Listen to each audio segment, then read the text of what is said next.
All right, y'all. This is gonna be, you know what? I can't even disclaim that. I really, honestly, truly don't know how this vlog is going to go. This is a book that I've read. This is a book that I loved, but I don't think I'm gonna love it anymore. I don't know, I'm really excited to read it. And that is going to be After We Fell, the thickest ass book ever.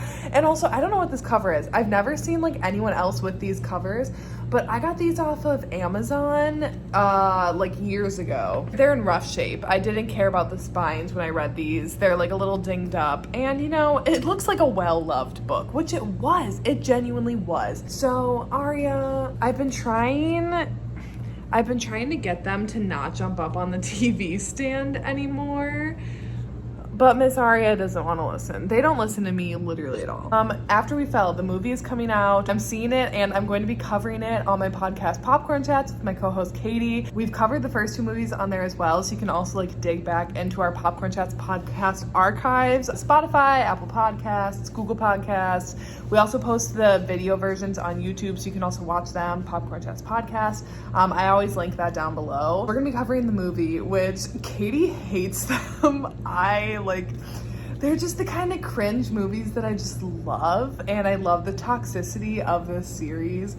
And I will say there is a special place in my heart for the After series, because this was the first series that ever got me into reading romance. I had no idea that romance was a genre. I know that sounds so stupid, but like genuinely I had no clue. I thought that it was either like fiction, mystery, suspense, horror. I literally only thought romance was like historical romance, and I didn't know that there was anything out there but that. I know that just sounds idiotic, but I genuinely truly didn't know about like booktube. I didn't like read a lot after I kind of got out of my YA dystopian phase. I just didn't read a ton. So I worked at Family Video for many years, RIP man, and we got After in, and like we get the movies in always like 3 or 4 days before they go out on the shelves, so we get to pre-street them, that's what it's called, so you can take them home and watch them before they get out on the shelves and out for other people to watch them.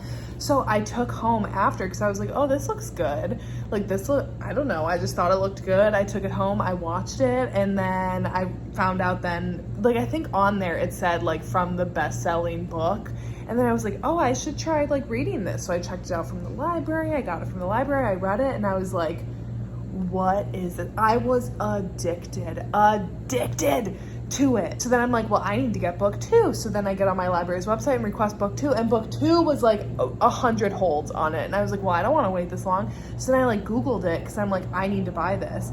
And then that's when I found out that it was a Wattpad book. I had no idea what Wattpad was. I had like known about fan fiction, but I had never read any, and I didn't know about any like AO3. I didn't know about any of that. So then when I found out that it was a fan fiction, and then I found out that it was Harry Styles fan fiction, I was like, what the, my mind was blown. My mind was blown. I know it's hard to believe, guys, but I literally didn't know that was a thing until, and now I'm like, I don't know how you went that long without knowing. Long story short then, I was addicted as hell. I bought the box set off of Amazon, and I read the whole entire series. I want to say, well, I would guess the last 4 books, genuinely in like a week or something. It's the fastest I've ever read something. I consumed these. I couldn't get over them. And I've read this series, I think like 2 or 3 times, honestly, because it's addictive. It's toxic. And I feel like now though, going back, I don't know if I'm going to love it as much, because let's be honest, I don't necessarily think the quality of it is going to stand up to some of the books that I read now. No shade, no tea to this, okay? I'm gonna try not to like be hateful towards this, because it truly is. I owe a lot to the After series and getting me into reading again, reading romance. And then I had looked up like books like After on YouTube, and that's when I found Lovely Like Laura. And then from her, then I started getting suggestions from Jess from Peace Love Books, and just like I went down this YouTuber rabbit hole. So I mean, truly, we gotta give a lot to these books. I'm just gonna be rereading this for a little refresher before the movie comes out, and yeah. I don't need to talk anymore. I mean, I know a lot of people have strong opinions about this. They either love it, they hate it, but I am gonna give my honest opinions now.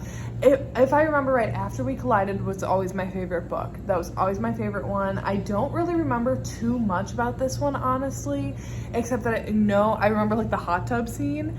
and that she moves to Seattle in this one. But other than that, I genuinely don't really remember that much. I don't know. I'm excited to jump in and let's just roll. Oh my God, how did I completely forget about Zed? How the fuck did I completely forget about him? I hated that. I remember hating this love triangle because we always knew how it was going to turn out. I think because in the second movie, they like completely cut him out of it and made, I don't remember what his name is, the fucking coworker. They made him like the love triangle interest, which like, again, just, it's a no. I hate love triangles. And I completely forgot that Zed is in this. And if I'm remembering right, like he's a pretty big part of this one, or is that after we collided? I don't know, but I don't like it. I forgot how shamey Tessa is of other girls. Like Molly just showed up at Applebee's with Steph, and she's like, Molly the skank is here. And I'm just like, is that necessary? No, whatever. Okay, I'm 100 pages in on chapter 17, and that's where I'm stopping tonight. I'm definitely not loving it as much as I did when I first read it. Not that I was expecting to, but here's the thing that I do totally understand. I think like where I was coming from when I was so obsessed with it. And I think one, because it was so different than anything that I had ever read before. So I do give it that. Like I had never read like a new adult book. I had never read about like characters in college. I had never read spice at all. Like this really was like a lot of firsts for me. It reads like a fucking movie because it's been like a single day for 100 pages. Like literally one day. Or no, it was like one night in a day. That's it. Like a little over 24 hours for 100 pages, because like everything is so detailed, every conversation is so detailed, every movement is cataloged. It just flows so easily. It literally flows like you're watching it happening. So it's easy to just get kind of like sucked into the rhythm of. So I do understand like why I think I can pinpoint, you know, like that was something that I really liked when I first read these, and what really intrigued me was because it just read so easily. That's what I'm going to call it tonight. I also finished Full Tilt by Emma Scott tonight for my crying reading vlog, which I don't know the order of these going up. I definitely think that's going to go up after this because that's more books, but my head just kind of hurts from crying. So I just need to go to bed. Looking a little botched. And honestly, I don't have a reading update, but I sat down to read, and look, I made the most perfect latte ever. So yum. I made a brown sugar cinnamon latte, then with pumpkin cold foam. Bitch, I am a barista. I completely forgot about like Tessa's whole I forgot about so much of this book, but I forgot about Tessa's internship and the fact that she has her own office as an intern. When I had to be in the office for my job, I didn't even have an office, and I'm not an intern. I had a cubicle. Just another hyper unrealistic thing. I mean, do I necessarily care? No, because The Office makes for fun times in this. But, and it's fun to like read about a character. Like I wouldn't want to read about her having a shitty little cubicle that's not as fun and like dreamlike. But also, come on now. The I Spy game in the car was almost enough for me to put this down for a little break. There's just so much here. I'm on page 130, and I'm obviously going to read this whole book, but like the 2 pages of I Spy, just skip right on past because I don't need to read that. So I think we might be doing a lot of that in here. When it doesn't really have to do with plot, I think we might just be kind of skimming a bit. I moved down to the floor to read in the sunbeam, play with Dorian, and he's making it very difficult. He's demanding a lot of attention, and he keeps biting the corner of the book here. You can probably see that there. If this was any other book, he'd be in trouble, but honestly for this, I'm kind of like, well, I guess if you want to do that, then go ahead. Look at this. How am I supposed to get anything done? You are so stinking cute, Dory. He's such a mama's boy. Well, first of all, I'm so in on all of these toxic fights again. Like, It is getting a little repetitive already, and I'm only on page 193. We still have a lot of this to go. So they're in a fight about Seattle, and Hardin just told Tessa about how, you know, she wouldn't have this opportunity without him, and like who gets a paid internship as a freshman. Facts. And she says to him, you can't talk to people like that without consequences. And he's like, you know nothing about consequences. My whole life has been consequences.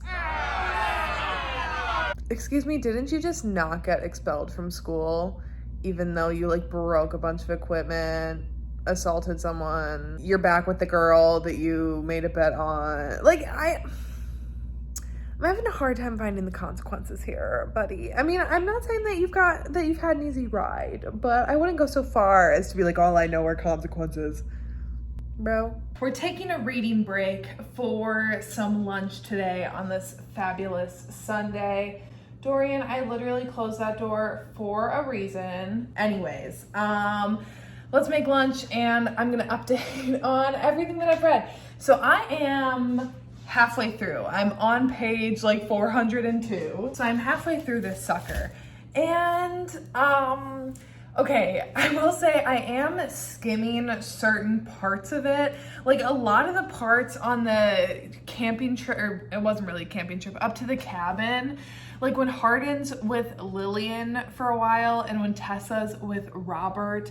Honestly, I just kind of skimmed a lot of that because I just don't really care, honestly. I remember the first time I read it, it was kind of refreshing to see them interact with different people, but for the purposes of this, like I don't really care that they are interacting with other people outside of each other, and I don't really care about either of those characters. I'm assuming Robert's gonna be, at least in this one, because I know he's also in the second book, or in the last book. I don't think Lillian is, so I'm assuming he's gonna be in the movie. So I'm like kind of paying attention to him, but also kind of like whatever. I forgot how toxic this series was. Like these fights are brutal. They are so fucking mean. They're mean to each other. Hardin's especially mean, but like they're both just mean to each other. And you know, I can't say that I don't enjoy it, okay? I think this book series is why I enjoy toxic books as much as I do, because there's just something so addictive about it. And the back and forth, obviously, once again, we know this is fiction. I would never condone a relationship like this in real life, but in a book, I love reading about the toxic energy. The other main things that was, I think, one of the reasons why I loved these books so much when I first read them, and what I still notice now is just the character development that is in these. Like, you can't say that there's no character development in these. And I do like in this one that, granted, I haven't read the first two in a long time, so I'm kind of just going off of memory. But I do remember that in the first one, at least, Tessa was very quick to always forgive Hardin. He manipulated her pretty easily and just kind of said what he needed to say to get back into her good graces and kind of go on with things. Where in this one, she does hold her ground more and she fights back more, which I like. The moment what it caught me right away was when they're at the cabin and they have this huge blow-up fight after he fucks up Seattle for her, which, oh my god, I forgot about Sandra and him clean the fucking apartment. Like, literally, what is this? When then he's having a nightmare one night after their fight and Tessa's sleeping in Landon's room and she is like, oh, she like gets up and starts running towards the door to go and be with him. And then she's like, no. And she backpedals and she ends up staying in the room and she's like, he needs to learn what it's like to be alone. And it's like, fuck, you know, that shows some growth for her of being like, no, she's done. Like, her resolve, she's at her end with this. And then also with Hardin too, when he goes and talks to his dad after Tessa leaves? I forget at this point. This book is like a fucking blur. But when he goes to talk to his dad and they have like a pretty honest conversation, it's good. You know, it shows that he would have never talked to his dad or went to his dad for advice or anything before this. So the fact that he's willing to do that does show growth on his part as well, and that he is like willing to try to work through some of his issues. However, there's one plot point that I've never liked and I still don't like in this, and that is the party. I just don't like the inclusion of it. I do get what Anna Todd was probably trying to do with the plot of showing like Hardin has these nightmares and felt so helpless about the situation that happened with his mother when he was a child, and you know, it's haunted him forever. He wasn't able to do anything, but it's like, you were a literal child, like, not on you, it's on the men. Like, that's really stuck with him, that like helpless feeling. And then to have the same exact thing happen to Tess, or like a version of it, not the same thing, but like almost happen to Tess, and like him not be there and not be able to help her again. And then that kind of like springs him into action. Like, I like what that's doing for his character. I get that, but I still don't like it. And I don't like that Steph is like evil all of a sudden either. I remember when I first read these books, I was kind of like, what the fuck? Like, we all knew that they were shitty friends. Like, we all knew this. But for her to then be like, it was like a complete 180. And I'm like, is she an actual sociopath? That she has never given like any indication that she's like this up until this point, at least from what I remember from my memory. It's a little too rapid of a switch for me personally. I think the book just moves at such a slow pace because like everything is detailed. Like it just reads like a movie, but everything is so detailed that there are no like jump cuts really. It's like 24 hours a day is being written down on the page, which I don't mind. It's just, you know, it takes some getting used to because I haven't read a book that's like that slow in pace or like that detailed day by day, action by action, hour by hour in a very long time. All this stuff with this Max dude, I'm on page 539. And they're talking, like Kimberly's talking about Max and like some history with him, and he's Lillian's dad. Is he relevant? I literally can't remember him. Like, I don't remember anything about him, and yet we're getting like a whole life story background about him. I don't remember really him or Lillian being characters or like important characters. And I'm kind of like, can I be like skipping over this? Because if it's not relevant to like the central story, I just like, let's move on here because I'm trying to like finish this book as soon as possible. I don't remember them. And I'm like, I like, if you would have asked me before I read this who Max and Lillian are, I would have said like, I don't think they're characters in this series. So I'm like hoping that they're not important because I am skipping over the vast majority of Max's backstory. I am 615 pages in, and you know what I just realized? This is me giving this like a generous timeline. This whole entire book so far has taken place over like 2 weeks. 615 pages for 2 weeks. Is that not absolutely wild to anyone else? A Court of Mist and Fury has to be around like, is it around maybe like 600 pages or so? Or like, I know for sure A Court of Wings and Ruin is like 600 pages, and that spans months, literal months, and this is 2 weeks. Okay, wow, look at that glow. Oh my gosh, I love this foundation. It is my favorite foundation. It is the Wet n Wild Dewy Photo Focus foundation. Oh, it's so good. So while I'm getting ready here, I thought that I would quick do my final update on After We Fell, because I did finish it last night. It's like very easy to read, and also like I said, in certain areas I was kind of skimming a bit because it's a long boy. It's a long boy. I ended up giving it a 3 this second time around, or was it my third? It might have been my third time around reading it. And the first time around, I gave it 5 stars both times. But this time now, after I've just read so many more romance books,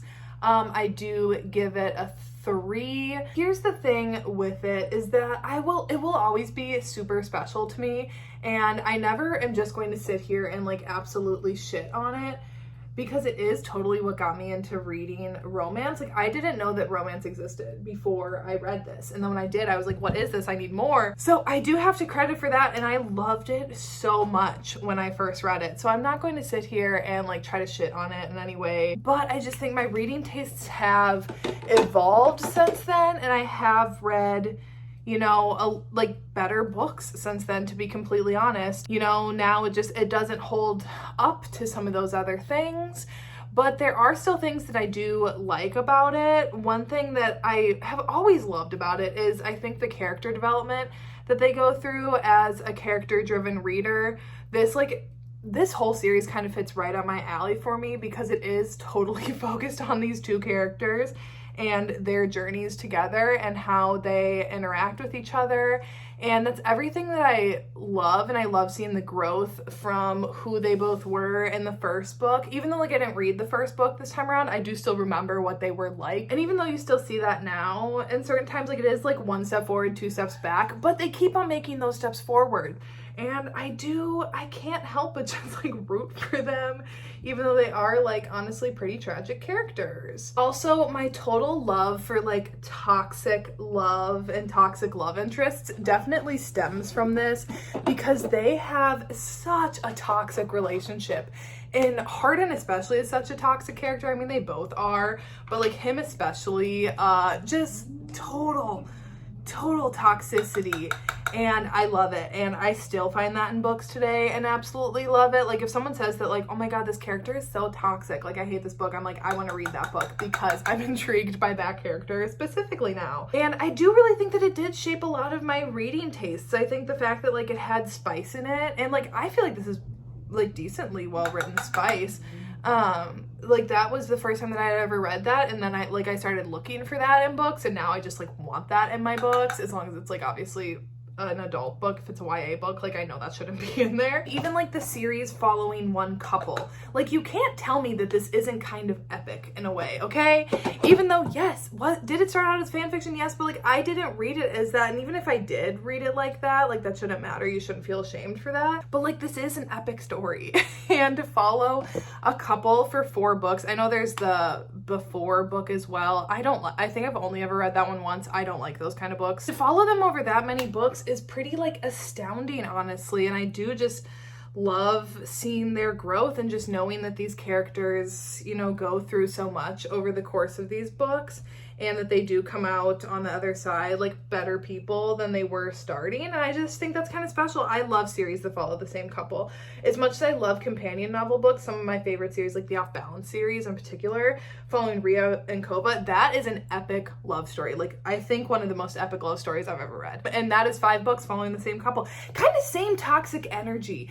Actually, and I think even when I originally read the Off Balance series, I was like, why do they kind of remind me of Tessa and Hardin in a way, where they like purposely do shit to piss the other person off? These books though, it's too fucking long. There is no reason that this book needs to be 800 pages. Like, literally no reason whatsoever for it to need to be that long. So that is kind of a downside for it, and it's so detailed. Like, every single detail of their day-to-day is mapped out, which is what I liked when I first read them, because I was like, oh my god, it reads like a movie, and it reads very easily, and the writing flows very easily because of it. But now, going back, when I know like kind of the broader scheme of things, I don't need those little details all the time. So that is some of the parts that I was skipping over. And some of the secondary characters, like, I just don't care about at this point. You know, I wasn't going back for them. And there is like a lot, like every side character has their entire backstory explained. I just don't care about that. I feel like that's kind of like wasted space in this book. That's just unnecessary. I don't know. I definitely did not enjoy this one as much this time around. I do definitely think that this is a book that served better in my memory, which is why I get kind of nervous of going back and rereading old favorites, because I'm like, what if it's not as good anymore? Or what if I end up not liking it? I do just think, you know, my reading taste has evolved, so even though I can thank it for being what it is, it's also like utterly ridiculous. And I'm never going to deny that it's not ridiculous, that it's not insane, and that it's not toxic, and that it's not, you know, just absolutely wild, because it is all of those things. But are those necessarily bad things for me? No. So I'm not going to cover the movie on here at all, like my thoughts on that here, because obviously it's not out yet, and I'm putting this video out like the Thursday I think that the movie's coming out. But all of my thoughts you can hear on my podcast Popcorn Chats that I co-host. We're on like Apple Podcasts, Google Podcasts, Spotify. We put our episodes out on YouTube. It'll be out on the Thursday after the release date. I'll link it down below as well, so you can find it down below. Now, I have, I think, the correct amount of expectations for this movie, because the past two I have a secret soft spot for, because they're kind of like comfort movies in the way that they're like so cringy, but they kind of like work for me because of that. Like, they're not good movies, but yet I do still kind of like them. It's like in the way that I love watching 50 Shades. Like, 50 Shades is cringy, but it's just like fun. Like, there are just certain movies like that. They're not necessarily good movies, but I love watching them. That's kind of the way that it is with these. I'm kind of expecting the same thing. I'm not expecting for these to be good, but I'm expecting to at least enjoy myself, you know? So it can't be worse than The Kissing Booth 3 or He's All That, because those are both garbage. And we covered those on the podcast as well, because for some reason people who listen to that like to hear us talk about bad movies and cringy things. Sorry to anyone who was here for more roasting. I don't think I did that much roasting. Who knows? I might have forgotten, and then editing me is gonna be like, actually, you roasted it a lot. I don't love to be negative about books on here. I like to be negative on the podcast about movies, but on books, I don't know. I think it's just different, because I think because I want to be an author one day, like I want to have a published book one day, I don't want to like, I know how much hard work goes into writing, and I don't just want to like shit all over someone's life work. So that's it for today's video. I don't know. Next week I'll be back with my September wrap-ups. So I will see you when I see ya.